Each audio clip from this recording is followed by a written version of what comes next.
Welcome to Mysteries with Divina. I am your host, Divina Shea, and today we are going to be covering America's first female serial killer. Now, I told you all last week that the title has been more so also given to Miss Lavinia Fisher, but she is not, in fact, America's first serial killer. Female serial killer, that is. Alrighty, anyway, so we are going to be talking about Jolly Jane, Miss Jane Toppan.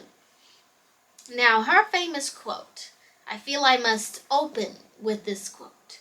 It is that it is my ambition to have killed more people, more helpless people, than any man or woman who has ever lived. Alrighty, so let's start from the beginning. How did she get this way? Well, Miss Jane Toppan was actually born Honora Kelly to Peter and Bridget Kelly. Little is known about Bridget Kelly other than that she died of consumption when Jane was very young. Now, there's also very little background information known about Mr. Peter Kelly, but apparently he was a chronic drunk, was prone to violent outbursts, and also had a few colorful legends that followed him around. Mainly, the biggest one is that he eventually went insane, and while working in a tailor shop, he tried to sew his eyelids shut. And for that reason, he was institutionalized. Rightfully so, wouldn't you think?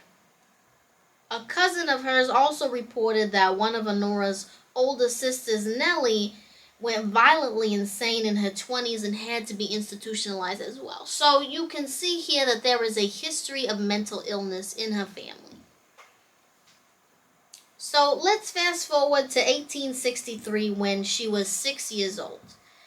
Oh, I think I forgot to mention she was born in 1857. Actually, see, we're not sure. Some sources say that she was born in 54, others say 57, so she might have been 81 or 84 when she died. I'm really not sure. Okay, but anyway, so let's say in 1863 she's 6 years old. Alrighty, in February of that year, Mr. Peter Kelly begged the Boston Female Asylum to take his two youngest daughters, Jane and her 8-year-old sister Delia Josephine, and when the board examined their shabby dresses, poor hygiene, it was decided that they had definitely been subject to neglect, possibly abuse, and the vote was unanimous to allow them to stay at the asylum. Now, at first I was a little confused when I read about this because I thought to myself, why did he take them to an asylum? Was he already sure that they were going to go crazy? But this was actually like a home for female children. You know what I'm saying? So it wasn't actually like a crazy house, more like an orphanage. But really, instead of getting adopted, they both got to be other family servants. But I'll get more into that in a second. So you may be wondering, what happened to Delia? Well, she was placed as a servant in Athol, New York at the age of 12, and she later turned to prostitution and eventually died in alcoholic and squalid conditions. Yikes. So you can already see here, her whole family's really not turning out to be anything great. People are dying, insane. So really, I guess you could say the odds were against her from the beginning. Anyway, so come around 1864, she's either 7 or maybe 8, she was indentured to Miss Ann C. Toppan, hence how her name became Jane Toppan. She was never formally adopted, but that's when she decided to change her name. From about 1864 to 1873, Jane unfortunately suffered shame and humiliation at the hands of her foster mother. Although Anne's daughter Elizabeth never mistreated Jane, due to the abuse that she suffered from the older Mrs. Toppan, she became very hateful and very jealous of her, I guess what you could call, foster sister. And she also very much envied the fact that Elizabeth was definitely going to get married one day. Chances were much more slim for Jane. But she was actually courted by somebody, a Lowell office worker, who actually at one point gave her an engagement ring engraved with the image of a bird.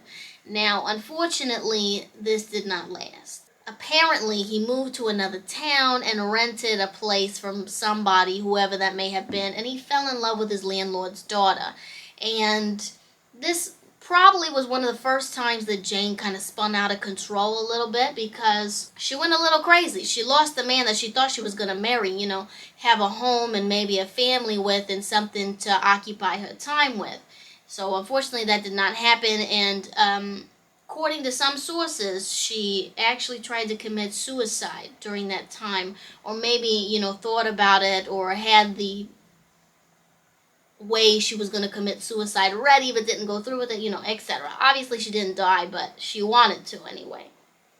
And she also did eventually hear through the grapevine that they did get married. So that must have really stung. The guy that she was supposed to marry ended up marrying somebody else. So, in order to overcome abuse, psychologically, in her really sad emotional state, she developed a very vivacious personality.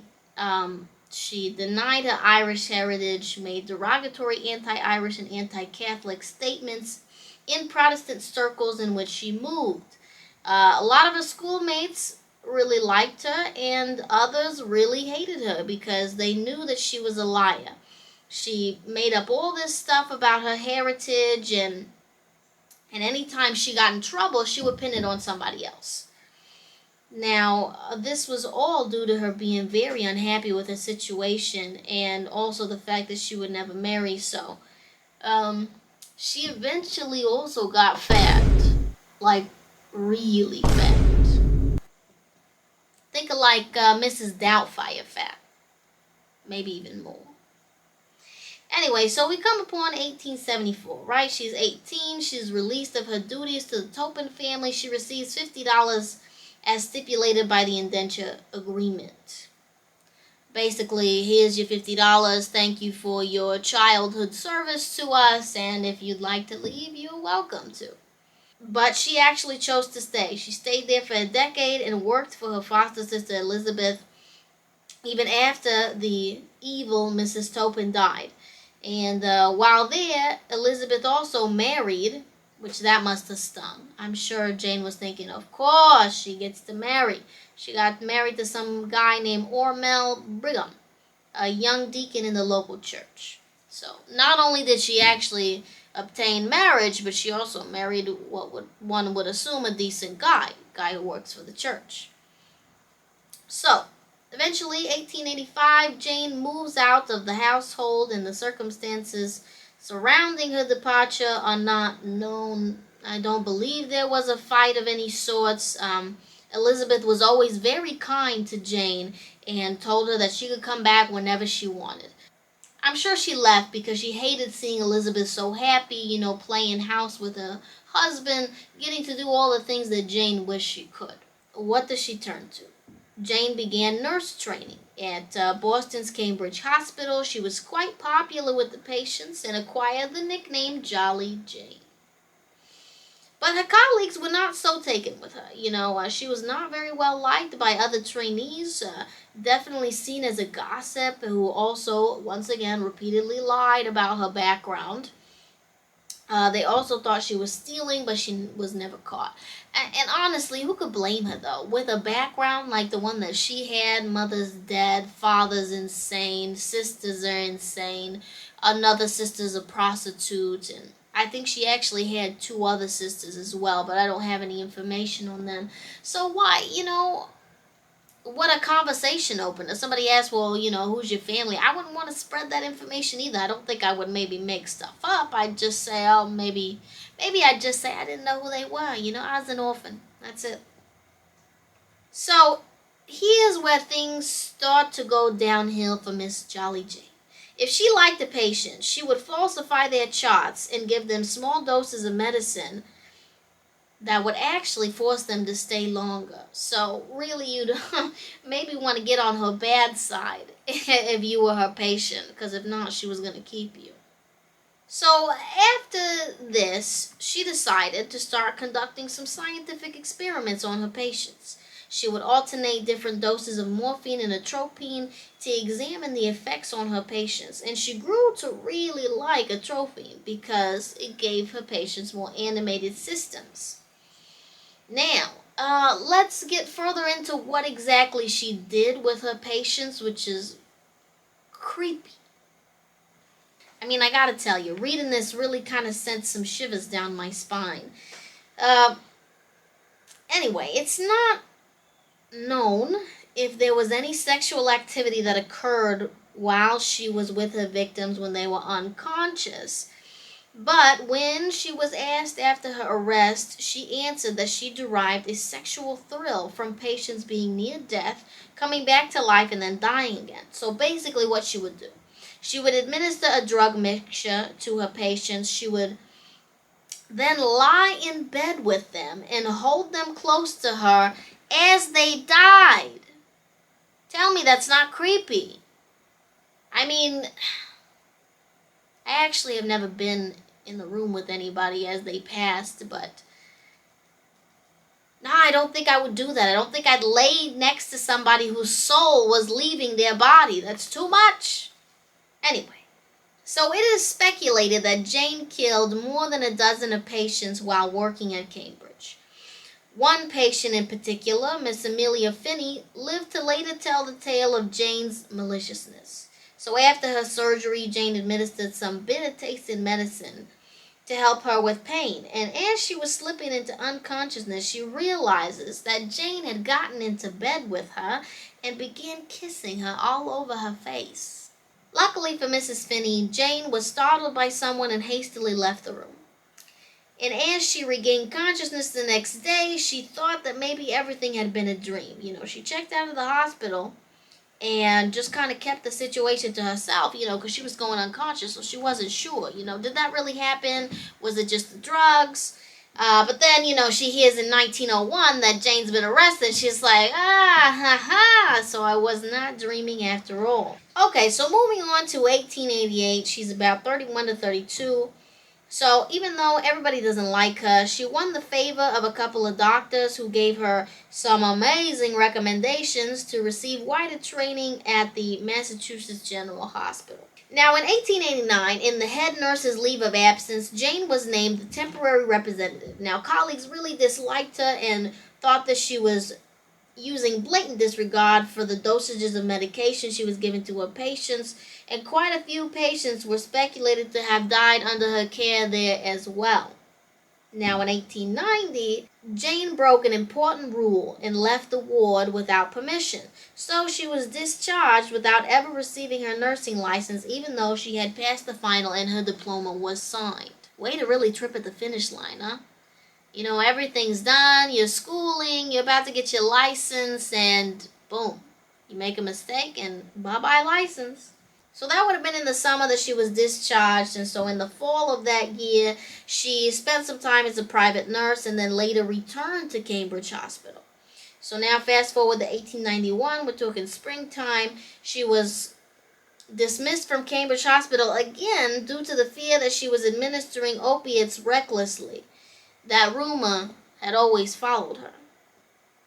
Now going on to the summer, she decided to begin her career as a full-time private nurse, because obviously she can't work for a hospital because she doesn't actually have a license. She was actually regarded as the most successful private nurse in Cambridge, even though some of her employers were annoyed with her lies and petty theft. In her free time, she loved to guzzle beer, tell lies, and spread rumors. I guess if you don't have any friends and family, what else is there to do? So 1895 rolls around, right? She's maybe 38, 39. So Jane poisoned her landlord because he was feeble and fussy. And then she moved in with his dead landlord's wife. Weird. Anyway, so, okay, guy gets on her nerves. He was an older gentleman, so she gets rid of him. Anyway, so in the fall of 1897, that's when Jane decided to poison Lovey Dunham as well, the landlord's wife. I don't know, I guess she got tired of living with her. 1899, in about August, Jane's foster sister Elizabeth met her at a vacation home at Cape Cod, and Jane was slowly poisoning her and claimed this was her first victim that she hated. She told Elizabeth's widower, Ormel, that it was her sister's last wish for Jane to have her gold watch and chain. How convenient! Ormel obliged because this sounded characteristic of his dear wife Elizabeth, and later found out that Jane had actually pawned off the gold watch and chain. She just had to get away with something when it came to her foster sister. Not only did she have to kill her, but she also had to take her stuff. Really? Now we're moving on to December 29th, same year. Jane poisoned Mary McLear after she was recommended by the woman's doctor to take care of her. It was speculated that Jane took some of Mary's clothing, and this murder was odd because Jane didn't know Mary personally. She liked to kill people that she knew. Now we're talking 1900. She's about 43, and it's February 11th. She kills an old friend, Myra Connors. She wants to take over her position as dining matron at the theological school. Now, after Myra dies, Jane approached the dean of the school and informed him that Myra was planning on going on a sabbatical and had intended to recommend Jane for the job. Jane lied to the dean and told him that Myra had instructed her on all the duties of the job. The dean offered Jane the job, and right from the start, her co-workers questioned her competence. Well, of course, because she didn't know anything. She worked at the mess hall of the biological school in Woods Hole when the theological school was at a session. Now, in November, she was dismissed from her job without claiming any victims for financial irregularities and complaints that had been lodged against her. Now, 1901 rolls around, and Jane began living under new landlords, Melvin and Eliza Beadle, whom she also poisoned, but only enough to give them a gastrointestinal illness. What a way to play with somebody. I'm going to poison you, not enough to kill you, but just to make you sick for a little bit. She eventually poisoned the Beatles' housekeeper, Mary Sullivan, enough to frame her as a drunk so she would be dismissed and Jane could take over. It worked too. What a gal. What a gal. Okay, so now we're talking June of 1901. The landlord of the cottage where she vacationed decided that it was time to collect on the $500 that she owed them. So Mary Alden embarked on a trip to the Beadle house in Cambridge. Jane gave Maddie, that was the nickname, some doctored mineral water, and later that evening gave her more morphine when she became sick. Over the course of 7 days, under the noses of everybody, even a doctor who was actually successful at catching people who were poisoned for arsenic, she poisoned her victim slowly.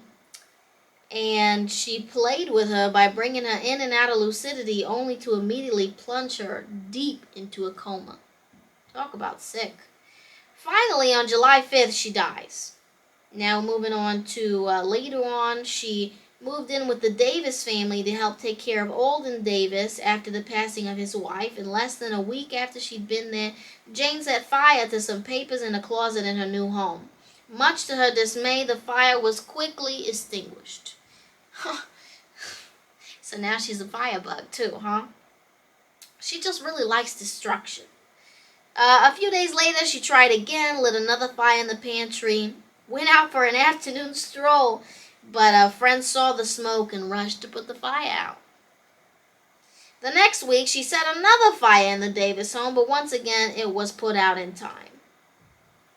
Now, talking July 26, Jane poisoned Genevieve Gordon, the youngest Davis daughter who had remained in the house to make sure that her father would fare well without his wife. Jane tried to pass this off as a suicide due to the fact that Genevieve was so distraught over her mother's death. Are you serious? You know, I guess she was in such a need to kill somebody that she really didn't think this through. I mean, you don't think that somebody's going to notice that the entire family is dropping like flies? So, after she kills the daughter, on August 8th, she decides that she's going to start killing Alden Davis. And she killed him in less than 2 weeks after his youngest daughter's death. Now, Jane successfully poisoned the last of the Davis family around August 12th to 13th. That would have been the oldest daughter, Minnie Gibbs. While she was dying, Jane brought her 10-year-old son to bed with her, and it's unknown if she sexually abused the child during this interaction. On August 26, Jane returns to her hometown of Lowell, she is hoping to marry her dead foster sister's widower, Ormel, Jane kills his sister, Edna, because she felt she was in the way of her marriage to Ormel. August 31st, Minnie Gibbs' father-in-law, Captain Gibbs, summoned Leonard Wood, the leading toxicologist in Massachusetts, to exhume the bodies of David's family to test his suspicions that they had been poisoned. Jane read this in the newspaper. When the bodies were exhumed, a state police detective, John S. Patterson, was assigned to follow Jane and keep an eye on her. Now, September 29th rolls around, and frustrated that all of her attempts to win Ormel over were not working, she even poisoned him and nursed him back to health to prove how indispensable she was. So, she took an overdose of morphine herself, and after she was back on her feet, Ormel promptly kicked her out. Thank God. He probably would have been the next one to die. After that, she traveled to New Hampshire to visit an old friend, Sarah Nichols. On October 29th, Jane was arrested for the murder of Minnie Gibbs. During the entire time that Jane was awaiting a formal trial, she remained in the Barnstable jailhouse. She quickly befriended the jailer's wife, who believed that Jane was actually innocent. And as she sat in her jail cell, Jane gained more and more and more weight. So we were talking Mrs. Doubtfire before, now we're talking like Big Mama's house level. On October 31st, an arraignment was held for Jane. The trial was continued until November 8th. Jane pled not guilty. The state proposed that Jane had been using arsenic to poison her victims because it had been found in the bodies. Turned out the embalming fluid used was mostly arsenic, and the prosecution was at a standstill about how Jane had killed her victims. Now, it was old Captain Gibbs who proposed that Jane had used morphine and atropine as her poisons of choice.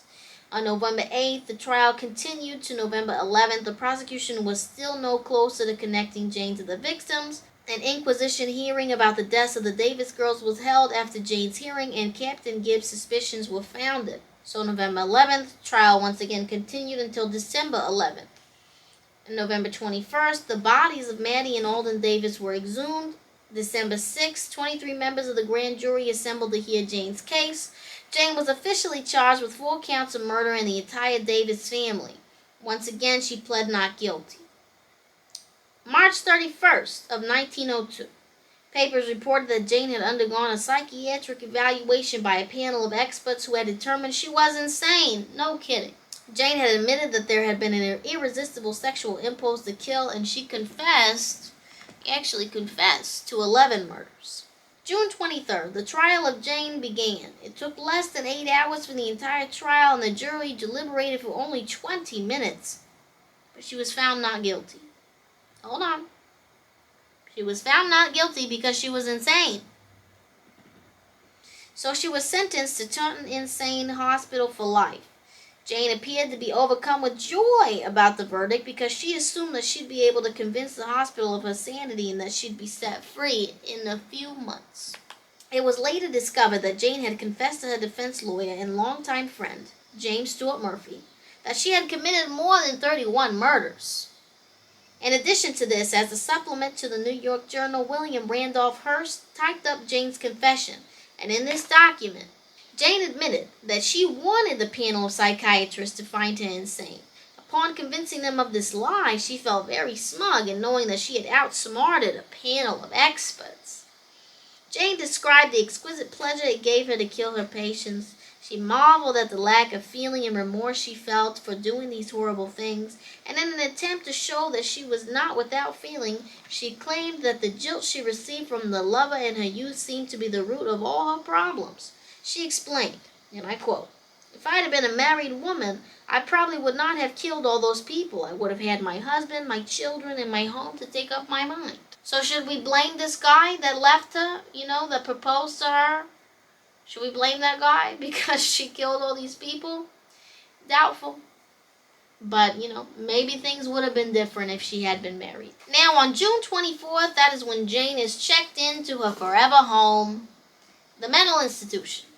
She was there for 3.5 decades, and her mental state slowly deteriorated. There was actually a time when she refused to eat the food at the hospital because she thought for sure it was poisoned. How ironic, huh? But as the years passed on, she became a quiet old lady who didn't actually cause any trouble. So now, in 1938, August 17th, Jane died of old age at the insane hospital. I think it's called Taunton. So she may have been 80, 81, or maybe even 84 because, the details of when exactly she was born are unclear to me. She died of old age in an insane hospital, so unfortunate for her, but that is the end of her story. Now, I know you guys have been waiting to hear this, the answer to last week's riddle. Here it is. If the man shot himself while he was recording, how did he rewind the cassette tape so that the play button worked immediately? Bet you didn't think of that, did you? Alright, for our next riddle. A couple went on holiday for 3 weeks. They carefully locked their house and had a neighbor check on the place while they were gone. When they returned, the wife was distressed to learn that because of a power failure, she had lost all her fine jewelry.